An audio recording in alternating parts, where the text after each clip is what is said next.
नमः संस्कृताय। प्रिय संस्कृत मित्राणि, संस्कृत सेवा में आप सभी का स्वागत है। मैं शिवम शुक्ल आज पुनः एक नई वीडियो के साथ लेकर के आया हूँ। हम लोग पढ़ रहे हैं महाकवि कालिदास द्वारा रचित अभिज्ञान शाकुंतलम चतुर्थ अंक को। चतुर्थ अंक में हम लोग पढ़ रहे हैं और उसमें हम लोगों ने कुछ पढ़ लिया था। पहला श्लोक भी पढ़ लिया और पहला श्लोक के साथ साथ कुछ गद्यांश भाग भी पढ़ लिया। अब हम लोग आज उसी के आगे जो बचा हुआ है उसी का हम लोग अध्ययन करेंगे। वहाँ पर शकुंतला और प्रियंवदा की चर्चा चल रही थी। तो शकुंतला जो पुष्प की टोकरी लिए रहती है उसके हाथ से छड़ जाती है, लड़खड़ा जाती है। तो उसके बाद फिर वह पुष्प की टोकरी को उठाती। इस इति पुष्पोच्चयम रूपयति, यहाँ तक हम लोगों ने पढ़ा था कि जो पुष्प उठाने का अभिनय करती है। अब उसी के आगे की कथा है प्रविश्य। क्या है गुरु जी? प्रविश्य। ये देखिए यहाँ दिया है प्रवेश्य अर्थात प्रवेश करके। अब प्रियंवदा प्रवेश करती। सखी प्रकृति वक्रः स कस्य अनुनयम प्रतिगृह्णाति। हे सखी अनुसुईया, स्वभाव से कुटिल, स्वभाव से टेढ़े वह दुर्वासा जी कस्य अनुनयम प्रतिगृह्णाति, अर्थात किसकी अनुनय को, किसकी विनती को स्वीकार करता है।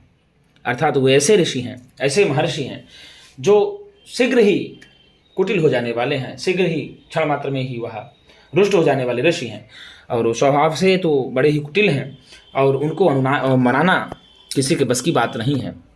वो किसके अनुनय को मानते हैं, किसके विनती को मानते हैं। लेकिन किमपि पुनः सानुक्रोशः कृतः, लेकिन फिर भी मेरे द्वारा उनको थोड़ा क्रोध से रहित कराया गया। मैंने उनको दयालु बना दिया, अर्थात फिर भी मैंने उनको अपने प्रयास से थोड़ा सा दयालु बना लिया और वो थोड़ा सा दयालु हुए भी। तो आगे देखते हैं क्या कहते हैं। तो अनुसुईया खुशी होती, सस्मितम, हंस के साथ, बड़ा हंस करके कहती है, तस्मिन बहुवी तदपि, अर्थात उनके लिए तो यह बहुत है। अगर दुर्वासा जी के प्रति ऐसी बात है तो तस्मिन बहुवी तदपि, अर्थात तब तो बहुत बड़ी बात है। आपने दुर्वासा को थोड़ा सा अगर दयालु बना लिया तो ये तो बहुत बड़ी बात है, क्योंकि दुर्वासा को दयालु बनाना सबके बस की बात है नहीं। तो उसमें भी बहुत है, तदपि, फिर भी कथे, कहो आगे क्या हुआ। तो प्रियंवदा कहती है, प्रियंवदा क्या कहती है?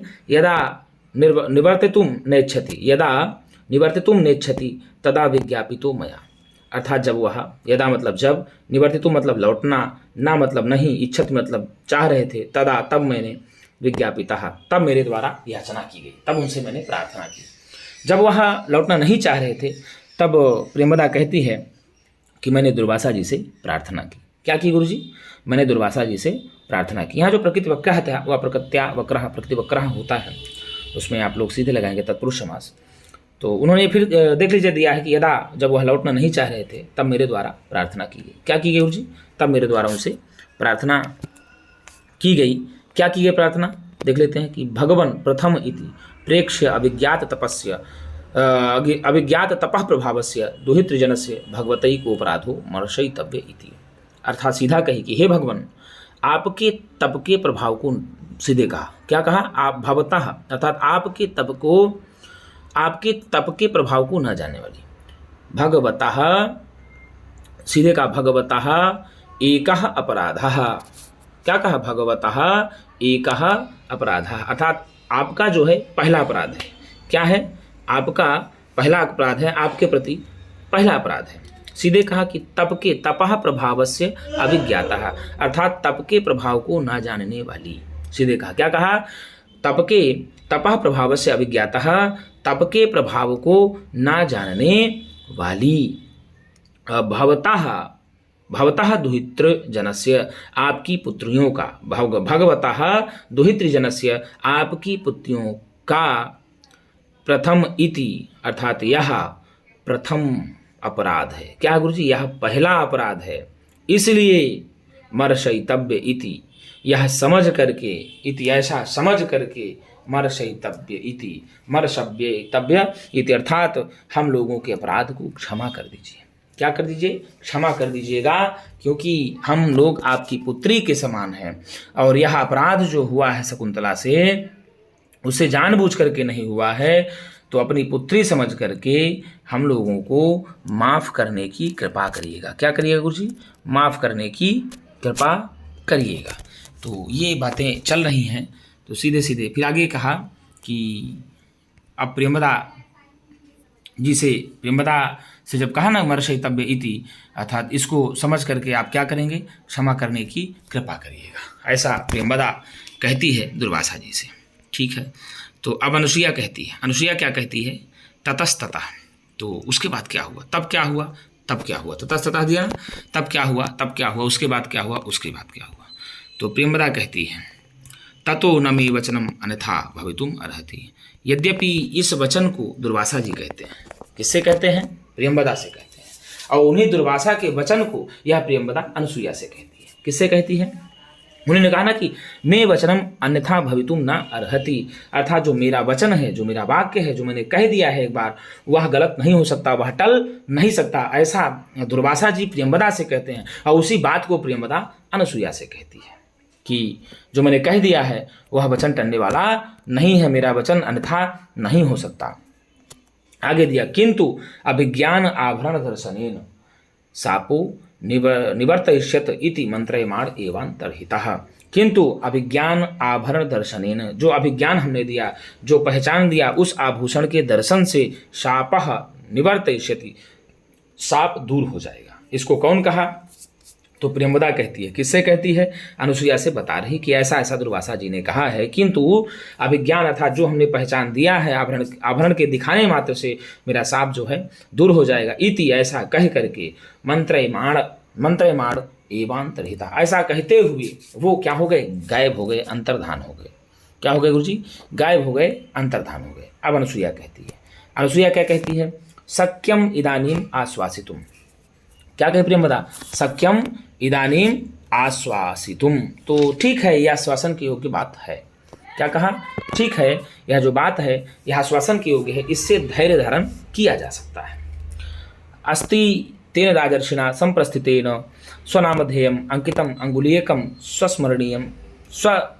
स्मरणीयम इति स्वयं पिनत्थम, अर्थात तेन राजर्षिणा, उस राजा के द्वारा, संप्रस्थितेन, अपने हस्तिनापुर जाते हुए, स्वनामधेयम, अपने नाम से युक्त, अपने नामधारी, अंकितम, अपने नाम से अंकित, अंगुलीयकम, अर्थात पहचान को, चिन्ह को, अंगूठी के स्वयं स्मरणीयम, स्वयं, अर्थात स्मरण के लिए स्वयं पहनाया गया था। अर्थात जब राजा दुष्यंत ऋषियों के यज्ञ आदि कार्य के समाप्त होने के पश्चात हस्तिनापुर जा रहे थे, तो उन्होंने शकुंतला को स्मरण के लिए यह अंगूठी अपने हाथ से शकुंतला के अंगुलियों में पहनाया था। तस्मिन् स्वाधीनोपाया शकुंतला भविष्यति, अर्थात उसी अंगूठी से शकुंतला के साप से निवृत्ति मिलेगी, शकुंतला को साप से निवृत्ति मिलेगी। अर्थात जो अंगूठी है उसी से शकुंतला साप से दूर होगी, उसका साप कम होगा। ऐसा बोल रही है कौन, अनुसुईया बोल रही है, प्रियंवदा से बोल रही है। प्रकृति वक्रः हमने आपको बता दिया था, प्रकृत्यावक्रः प्रकृति वक्रः, ठीक है ना, अर्थात स्वभाव से जो टेढ़ा हो। अब देखिए आइए आगे, अब प्रियंवदा कहती है, सखी एहि देव कार्यम तावत निर्वर्तयावः, हे सखी आओ आओ, क्या कहा, सखी आओ आओ, तावत, तब तक हम लोग, देव कार्यम, देवताओं के कार्य को निर्वर्तयावः, समाप्त कर लेते हैं, पूरा कर लेते हैं। हे सखी आओ आओ, हम लोग देवताओं के कार्य को पूरा कर लेते हैं। ऐसा कौन बोलती है, प्रियंवदा बोलती है। इति परिक्रामता, ऐसा कह करके चारों ओर घूमती है, ऐसा कह करके चारों ओर घूमती है। अब देखिए, अब आई प्रियंवदा कहती विलोक्य, देख करके प्रियंवदा देख करके क्या कहती है गुरुजी, अनुसूये, हे अनुसूया देखो तो, अनुसूये पश्यतावत, हे अनुसूया देखो तो, क्या कहती है, हे अनुसूया देखो तो, वामहस्तोपहित वदना अलिखतेव प्रिय सखी। क्या कही, वामहस्तोपहित वदना अलिखता इव प्रिय सखी, जो प्रिय सखी अपनी शकुंतला है, बाएं हाथ को मुख में रखे हुए चित्रित सी बैठी है। अलिखिता इव, मानो चित्रित से बैठी हुई है जो मेरी प्रिय सखी शकुंतला है। वामहस्तः उपहित वदना अलिखिता इव, अर्थात सीधे कही कि जो मेरी प्रिय सखी शकुंतला है वह अपने बाएं हाथ को, किस हाथ को भैया, बाएं हाथ को मुख पर रखे हुए, और अलिखिता एव, मानो चित्रित सी बैठी हुई है। और भर्तृगतया, अर्थात पति के चिंतन में, किसके चिंतन में, पति के ध्यान में, पति के चिंतन में चिंतयात्मानम अपि, अर्थात पति के ध्यान में मग्न होने पर आत्मानम अपि, अपने आप को भी ना ऐशा विभावती, अपने आप को भी यह नहीं जान पा रही है, इसके अंदर अपने आप की भी सुध बुध नहीं रह पा रही है। अर्थात किम पुनरागंतुकम, तो फिर उसको आने जाने वालों को क्या ध्यान रहेगा, कोई आए कोई जाए उससे मतलब नहीं है। सीधे कहा ना, सखी देखो, जो अनसुईया है, अनसुईया सखी पश्य, देखो, तब तक जो अपनी सखी है देखो, तो यह प्रिय सखी जो हमारी शकुंतला है वह बाएं हाथ को अपने मुख में रखे हुई चित्र सी लग रही है, और भर्तृगतया अर्थात स्वामी के चिंतन में होने पर आत्मानम अपि न ऐशा विभायते, अपने आप को भी यह नहीं जान पा रही है। तो अब बताओ आने जाने वालों को यह क्या जान पाएगी? ऐसा कौन बोलती है? ऐसा प्रियंवदा बोलती है। अब अनुसुईया कहती है प्रियंवदे द्वयोरेव नौ मुख एष वृत्तांतः तिष्ठतु, हे प्रियंवदा, द्वयोः एव अर्थात हम दोनों के ही, नौ में नौनः, आपको बता दें अस्मत् शब्द का रूप चलता है, अहम आवाम वयम, माम आवाम अस्मान, मया आवाभ्याम अस्माभिः, मह्यम आवाभ्याम अस्मभ्यम, मत आवाभ्याम अस्मत्, मम आवयोः अस्माकं, मयि आवयोः अस्मासु। इसी अस्मत् शब्द का रूप वैकल्पिक रूप चलता है, माँ नौनः द्वितीया में, चतुर्थी में मे नौनः और षष्ठी में मे नौ नः। तो नौ मतलब नौ, द्वयोः एव नौ, अर्थात हम दोनों के ही। अब अनसुईया कहती है प्रियंवदे, अरे प्रियंवदा, एष वृत्तान्तः, क्या कहा? एष वृत्तान्त द्वयोः एव नौ मुख तिष्ठतु, अर्थात हे प्रियंवदा, यह जो वृत्तांत है हम दोनों के ही मुख में ठहरे, हम दोनों के अलावा इस वृत्तांत को कोई भी ना जानने पाए। क्यों? क्योंकि अब अनसुईया कह रही है प्रियंवदा से, रक्षितव्या खलु प्रकृति पेलवा प्रिय सखी। क्या कही? रक्षितव्या खलु प्रकृति पेलवा प्रिय सखी। क्या कही? सीधे कहती है कि स्वभाव से कोमल, प्रकृति पेलवा मतलब स्वभाव से कोमल, प्रकृति पेलवा मतलब स्वभाव से कोमल प्रिय सखी शकुंतला की हम लोगों के द्वारा रक्षा की जानी चाहिए, हम लोगों को रक्षा करनी चाहिए अपनी प्रिय सखी शकुंतला की, हम दोनों को रक्षा करनी चाहिए, क्योंकि वो बहुत स्वभाव से कोमल है। क्या है गुरुजी? अप्रकृति पेलवा का शकुंतला, प्रिय सखी किसके लिए कहा गया? शकुंतला के। तो रक्षितव्या खलु प्रकृति पेलवा प्रिय सखी, इस वाक्य को कौन कहता है? तो आप बताएंगे अनसुईया कहती है। और अनसुईया किससे कहती है? तो प्रियंवदा से कहती है। अब मान लीजिए ये बात आ जाए कि प्रियंवदे द्वयोरेव नौ मुख एष वृत्तान्त तिष्ठतु, इस वाक्य को किसने कहा? तो इस वाक्य को अनसुईया ने कहा। किसने कहा गुरुजी? अनसुईया ने कहा। किससे कहा? तो आप कहेंगे प्रियंवदा से कहा। तो प्रकृति पेलवा कौन थी? स्वभाव से कोमल कौन थी? तो स्वभाव से कोमल शकुंतला थी। कौन थी गुरुजी? शकुंतला थी। अब प्रियंवदा कहती है, आइए अब आगे देख लेते हैं प्रियंवदा क्या कह रही है। अब प्रियंवदा कह रही है गुरुजी कि प्रियंवदा कहती है कि को नामोष्णोदकेन नौ मालिकाम सिंचती। तो प्रियंवदा अनसुईया से कहती है, बहुत ही पॉपुलर उक्ति है, इसको आप अंडरलाइन कर लीजिए, ये आपसे पूछेगा। देखिए किताब में भी अंडरलाइन है। हम आपको बता दें प्रिय मित्रों कि हम अभिज्ञान शाकुंतलम जो आपकी पुस्तक है कपिल देव द्विवेदी, डॉक्टर कपिल देव द्विवेदी, उसी मूल पुस्तक से हम पढ़ा रहे हैं और पढ़ भी रहे हैं साथ में आप लोगों के। तो इस पुस्तक को हमने इसलिए एडिटो फोटो खींच दिया है, फोटो खींच करके आपको पढ़ाने का हम प्रयत्न कर रहे हैं कि इससे समझ में आएगा, आपको कहीं डाउट भी नहीं होगा गुरुजी किसकी पुस्तक है, कहाँ से है। तो इसमें आप एकदम निश्चिंत रहेंगे कि जो भी आपको मैटर दिया जा रहा है यह कपिल देव द्विवेदी से मूल पुस्तक लेकर के ही पढ़ाया जा रहा है, जिसमें कहीं पर भी ऐसा ना हो कि टंकर दोष को देखने के लिए मिले हम लोगों को। तो आगे प्रियंवदा कहती, को नामोष्णोदकेन नौ मालिकाम सिंचती, बताओ भला कौन है? क्या कहा? भला कौन है जो गरम गरम जल से, कैसे जल से? जो उष्ण जल से, जो गरम जल से कोमल सी नौ मालिका को सींचने का प्रयत्न करेगा? बताओ ऐसा कोई व्यक्ति है क्या कि जो गरम गरम जल से नौ मालिका को सिंचन करने का हट करेगा, सिंचन करने का प्रयत्न करेगा? ऐसा प्रियंवदा कहती है। और इति उभे निष्कांते, इत्युभे हो जाएगा, इति धन उभे इत्युभे, अर्थात यण संधि हो जाएगी। इकाह स्थानीय से आदर्श आप पढ़ेंगे इकोने सूत्र, तो इत्युभे इति धन उभे यण संधि इत्युभे निष्कांता, ये दोनों ऐसा कह करके निकल जाती हैं। क्या होता है गुरुजी?